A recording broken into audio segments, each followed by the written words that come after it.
இந்த கேம்ல நீங்க ஒயிட்டுங்க, ஆப்போனண்ட் பிளாக். வெறும் 6 மூல நம்ம பிளாக்கை செக்மேட் பண்ண போறோம். இந்த கேம்பிட்டோட பேரு டென்னிசன் கேம்பிட். வழக்கமா என்ன பண்ணுவாங்க, ஒன்று ராஜாக்கு முன்னாடி இந்த சிப்பை எடுத்து இந்த இடத்துல வைப்பாங்க, இல்லைன்னா இந்த ராணிக்கு முன்னாடி இந்த சிப்பை எடுத்து இந்த இடத்துல வைப்பாங்க.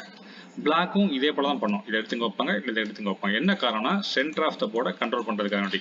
பட் நம்ம இந்த கேம்பிட்ல என்ன பண்ணா கொஞ்சம் வித்தியாசமா சென்டர் ஆஃப் த போர்டை கண்ட்ரோல் பண்ணுறதுக்கு இந்த சிப்பாயை யூஸ் பண்ணாமல் என்ன பண்ணுறோம்னா இந்த குதிரையை எடுத்து இந்த இடத்துல வைக்கிறோம்.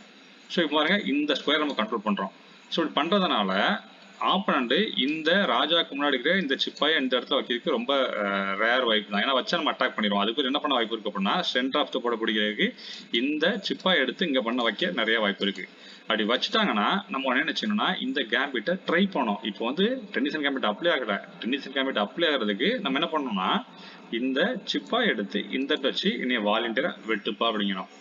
ஒருவேளை இது கேம்பிட்னு தெரியாம நம்மள அவரு அட்டாக் பண்ணிட்டாருன்னா அதுதான் டென்னிசன் கேம்பிட். ஓகே, இது அட்டாக் பண்ணிட்டாருன்னா நம்ம கேம்பிட்டுக்குள்ள ஒரு என்ட்ரு ஆயிட்டாரு. உங்களோட அடுத்த மூவ் என்ன பண்ணணும் அப்படின்னா இப்போ பாருங்க, நம்மள அட்டாக் பண்ண போறாரு. ஸோ குதிரையை காப்பாற்றணும். இந்த குதிரை எடுத்து எங்க வைக்கலாம்னா இந்த இடத்துல வைங்க.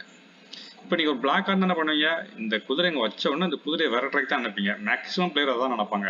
ஸோ அதுக்கு என்ன பண்ண வாய்ப்பு இருக்கு, இதை எடுத்து இந்த இடத்துல வைக்க நிறைய வாய்ப்பு இருக்கு.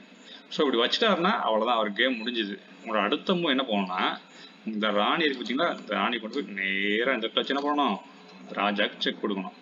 இப்போ ராஜா தப்பிக்க வழியே இல்லை. ஏன்னா ராஜா தப்பி இந்த 2 ஸ்கொயருமே வந்து இந்த குதிரை கண்ட்ரோல் பண்ணிட்டு இருக்கு. அப்போ என்ன பண்ண வாய்ப்பு இருக்குன்னா இந்த சிப்பாயை எடுத்து இந்த இடத்துல வைக்க தான் நிறைய வாய்ப்பு இருக்கு. ஸோ இதை நம்ம அட்டாக் பண்ண ரெடியாக இருக்காங்க. நம்ம என்ன செய்யணும்னா இது பிகினர் தான் அப்ளை பண்ணணும். நம்ம அட்டாக் பண்றது தெரியாத மாதிரி, அதாவது நீங்க ராணி அட்டாக் பண்றதை கண்டுடாத மாதிரி என்ன பண்ணணும்னா இந்த பிஷப் இருக்கு பார்த்தீங்களா, இந்த பிஷப்பை கொண்டு போய் இந்த இடத்துல வைக்கணும்.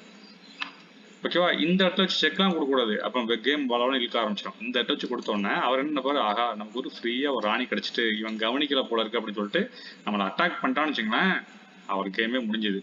ஒரு அடுத்த மூவ் என்ன பண்ணணும் அப்படின்னா இந்த பிஷப்பை கொண்டு போய் நேராக இந்த இடத்துல வச்சு செக் அண்ட் மெட். எங்கேயுமே தப்பிக்க முடியாது, ரிட்டர்ன் அட்டாக்கும் பண்ண முடியாது, அங்கே குதிரை இருக்குது. அவ்வளோதான், கேம் ஓவர். இதில் நிறைய வேரியன்ட் இருக்குது. இதை பற்றி 2 பார்ட் வீடியோ நம்ம போட்டிருக்கோம். உங்களுக்கு அந்த ஃபுல் வீடியோ வேணும் அப்படின்னா நீங்கள் லிங்க் கமெண்ட் பண்ணுங்க, நான் ஷேர் பண்ணுறேன்.